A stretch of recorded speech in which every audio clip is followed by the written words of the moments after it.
Hello everyone and welcome to Sutton's Days. Today we are going to can up some hot packed chicken, or affectionately known as not so ugly chicken, because it's not so ugly. The difference with this is that you are pre-cooking the chicken before you can it, okay? We're going to do it in pint jars, and as always we're going to be using Forjars canning lids. Remember, there's a link down below with the coupon code where you can save 10% on your lids if you purchase them using that code. So we have I think 7 pounds maybe of chicken breast, and you can do this with any chicken. It does not have to be chicken breast. We just prefer that, okay? And so these are actually not Frankenboobs. Don't ask me how that happened.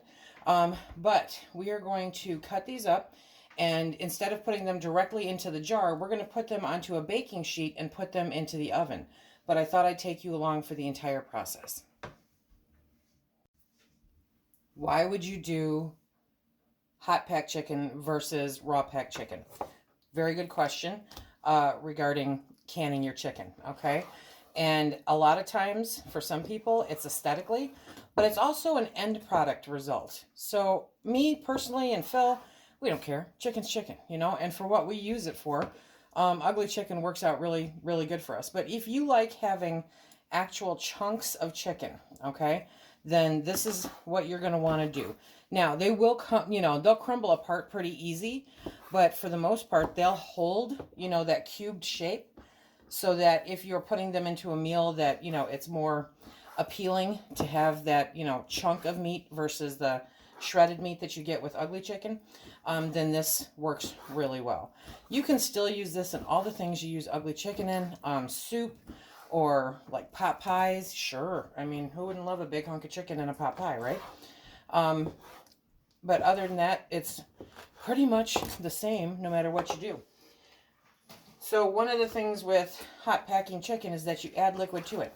With raw packed chicken, ugly chicken, you do not add liquid to it.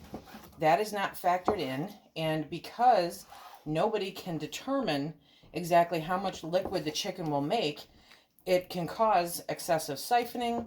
It can cause you issues because you could have too much in the jar. Remember, they had us increase the headspace for raw packed chicken, but not for hot packed chicken. Hot packed chicken is still 1-inch headspace, and so that makes it, you know, pretty easy to remember if that's what you're used to, instead of the 1 1/4 inch that you would have with raw packed chicken. Now, if you are so inclined, you can lightly season your chicken before you put it in the oven. You know, let it bake in there. No harm, no foul. Be careful.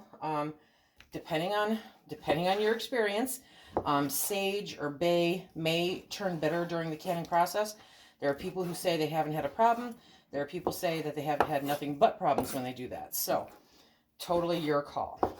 Okay, so we're going to cut up all of this chicken, and then I'm going to place it on my baking sheet, and I will show you where I'm at with that when we come back. In the meantime, I am preheating the oven to 350 degrees. This is cooking sheet number 2, okay? So when you're putting them on your cookie sheet, or your baking sheet, whatever you want to call it, don't double stack it. Try it, you know, you want to get it all single layer, and that way it cooks all the way, and it, you know, it's a good thing, okay? It's less trouble. How's that? So I've got the single layer. I've got one in the oven right now. I'm going to add this one to the oven, 350 degrees until they're done. I'd love to say how long that is, but I'm not sure. So just keep an eye on it. And you don't want them like charred done, you know, because we are going to be canning them. But you do want them cooked through, if that makes sense, because we are going to be canning them. Okay, let's get these in the oven. This is tray number 1. And you see how much liquid is there? Because it cooks out of the chicken. Now, I'm not cooking it so much that all of it's cooked out, okay? But just enough so that a majority of it cooks out, and it's basically done. Well, let's take a look. Yes, okay, so I would definitely eat that, okay? To me, that's cooked enough. Phil kind of prefers much more well done. But I would definitely eat that the way that it is. So it's cooked. It's just not bludgeoned to death. You know what I mean? Okay, so we are going to stop making a mess, and we're going to back up, and we're going to start filling jars. Super simple. So we've got our jar, and we're going to start dropping the chicken in there. No, it doesn't matter if some of the juices get on there because, you know, it's just chicken juice. Okay, so we want to add enough, and you're going to want your debubbler. You're definitely going to want your debubbler. Where's my debubbler? Okay, so now you've got your chicken in there, right? And now we're going to add the liquid. Whoop, get back in there. Flying chicken.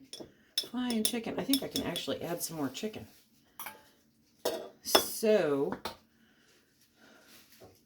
now the chicken's hot. Hot chicken, hot liquid. So I've got very hot water here. I'm going to pour it into the jar, and we're going to take it to an inch headspace. Okay? And then we're going to debubble. I'm just doing water. You can do anything you want. Well, not anything you want. You can do chicken broth. You know, you can do any of that. Now, remember, with ugly chicken, raw pack chicken, it's like, oh, it's above the water. Okay, that's not an issue, but, you know, whatever. So with this, the goal, technically, is to try to get it, there we go, is to try to get it where it's below the water. Me, I don't care too much. But, okay, so we've got that one done. We're going to set it aside, and we're going to keep filling the jars. This is why, quite honestly, I prefer raw pack chicken. It takes much less time, but you do get a different end product. You really do. And there is, for consideration also, that you do not get as much chicken into the jar when you are hot packing it versus when you are raw packing it, because there's all that space, right? Okay, so I'm not beating it up. I'm just kind of moving it around. And now we're going to add the hot water. And remember, with hot pack chicken, you have hot chicken, hot liquid, which makes the jars hot. So it's time to turn on that canner and get that water hot also. So we've got the jars, and there's nine pints, okay? And now we're going to debubble. Make sure we've got any excess air that might have gotten trapped underneath chicken out of there. So, you know, you're not trying to beat up the chicken, but you do want to move it around to make sure that any excess air is released, because that can cause siphoning, which can cause failures, okay? Now, I have not been very, very diligent about getting every little last speck of chicken underneath the water, but for the most part, it's under the water. And for me, that's good. Okay, so now we're going to get the rings and the lids on. Now we're going to do like we always do. We are going to take a paper towel or a washcloth, whatever is your normal, and we are going to take some vinegar, and we're going to wipe off these rims. It is a guarantee that something got onto those rims, whether it be water, whether it be chicken water, whether it be chicken, something got on there. I guarantee it, okay? So wiping down the rims is very, very important. Now, as I stated, we are going to be using Forjars canning lids. You guys, these are the bomb. These are the bomb. Do you see? Look at that. They have the button. They have a wonderful compound. It's a nice thick compound. They're sturdy. I actually weighed them, and they are 6 grams, same as my other canning lids. I tested it against a few other canning lids, 6 grams. What I really like about this is that they're shipped, right, in these, you know, boxes like this, but not once since I've started using them have I run into a dented or ruined lid. And I am seeing a lot of those in our Facebook group and different places where people are like, oh boy, you know, this is not good. You're buying them new, and quality control has gotten very interesting. So, okay, let's go back to rings. Remember, these are some beat up rings, my loves, but it doesn't matter. It doesn't matter. All that matters is they go on. When they go on, you want finger tight. I'm not putting any pressure behind that, so it's finger tight. Why finger tight? Because that's how the air vacates the jar, okay? During the pressure canning process, the excess air will vacate the jar so that it doesn't have oxygen in it. That's also how and why sometimes you run into siphoning, because while it's vacating the stuff in the jar, that's hot. It, you know, sometimes can grab the liquid too. So it happens. Yes, it does. Okay, I am not going to be able to use my hand to put these in the canner. So we are going to finish getting these all on here. How do you like that one? How do you like that one? That's one of my mom's mason jars. Like it says, mom's mason jar. I love these jars because they're square. Because I think all canning lids, or all canning jars, I'm sorry, should be square. Okay, so now we are going to put these into the canner, which I already have heating up. I have 3 inches of water in there because I always do 3 inches of water when I'm canning meat. Don't let me kid you. I always do 3 inches of water. But when I'm doing meat, especially, 3 inches of water to me makes the most sense because you don't want to burn out all your liquid, you know, all your water, because that can destroy your canner. And I've seen quite a few people do it. Oh, back to the not so pretty rings. It doesn't matter if they're pretty, you guys. It matters if they work. So if you can get them to fit on the jar, if they screw on properly, then that is what you do, okay? Get them on there, and there we go. Okay, have it work. It doesn't matter what they look like. They are a tool. Okay, so there's hot water in there, okay? And now we've got the jars in there. So we're going to put the lid on. Yes, we are. One-handed. Theoretically, one-handed. Okay, maybe not. Okay, it wasn't going to let me do it one-handed this time. There we go, see? And then just turn it until it stops turning. We're going to let this come up to pressure until it is venting a steady stream of steam. Now, when you are hot packing, because everything's hot, including the water in the canner, you do come up to the steam much, much faster. Can't see it. It's one of those days where you can't see it, but I can hear it. So can you. And now I can see it. And this doesn't ruin your lids. You don't have to use old ones. Anyway, so now we're going to set our timer for 10 minutes, okay? That's up, but it's not necessary. And once that 10 minutes is done, we will put on our jiggler. So my timer went off, and now we're going to put on the weighted regulator. So for my area, my altitude, I only need 10 pounds of pressure, which is why there's only one ring on there, okay? We're going to let this come up to where it's doing a very slow hula dance, and then we will start our timer for 75 minutes. Well, I got a little sidetracked. So this has been sitting for probably 20 minutes, and that's fine. You don't want it to sit for hours, but you know, if it sits for half an hour, that's fine. So it completely depressurized on its own, and everything is down and open. And now I'm going to open the lid. Okay. And we're going to take it out. And it's going to be so good. Okay. There we go. There's my mom's mason jar. Oh, yeah. Okay. Bubble, bubble, boiling trouble. Is that how it goes? I don't remember.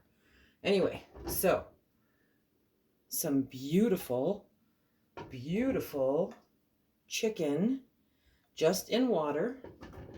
Now, because it's essentially been boiled in this water, okay, during the entire processing time, you can also use this liquid for making your gravy, you know, all that fun stuff, because it's got the great chicken flavor.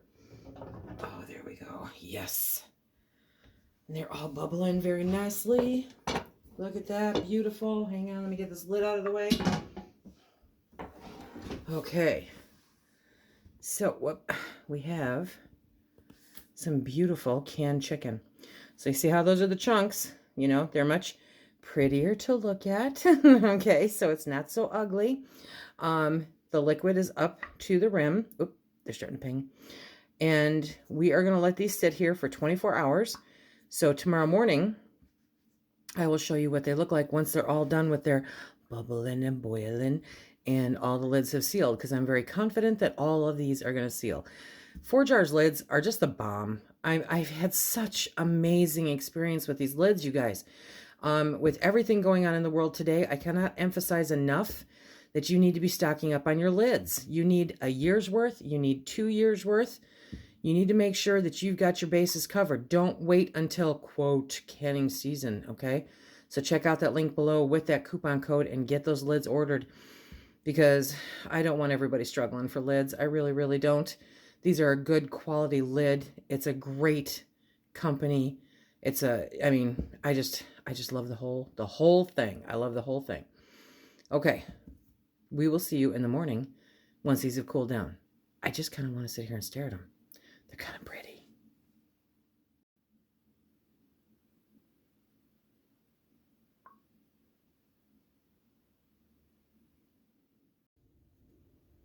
It is the next morning, and we are going to...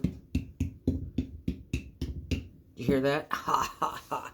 Okay, so if those do not make the same sound, okay, if they do give at all, then it's a false seal. Even if it's completely sealed to the jar, it's still a false seal. So the only way that they are safe is when all the air has been vacated and you get that suction down as a result, and that is why they are good to go on the shelf. That's why they're shelf stable. So as you can see, this is not so ugly chicken. Yeah. Now, there's still some fat in there. See, there's a little ring right there. But, yeah. Now, it's funny because, I mean, people have different opinions about all of it, you know, but to me, this looks like a science experiment. Okay, but we eat it. That's good. Now, if you have chicken that has dark spots like this, we just ran across this question in our Facebook group. And if you have chicken, whether it's raw packed or hot packed like this was, that are dark like this, it's normal. It's something that happens during the canning process. Sometimes, I mean, you guys see it when you cook chicken. Sometimes it's like that. So it's normal. It's fine. It's still good. You've got no issues. Do not worry. So this is our, this is our hot packed, not so ugly chicken.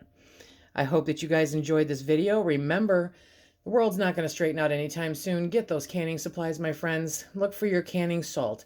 Look for your pectin. Look for your canning lids. Did I mention? Forjars canning lids? Absolutely adore them. I have had huge success with them. They come in great condition. There's no dents. There's no dings. Their quality control is significantly better than what I'm seeing from other companies.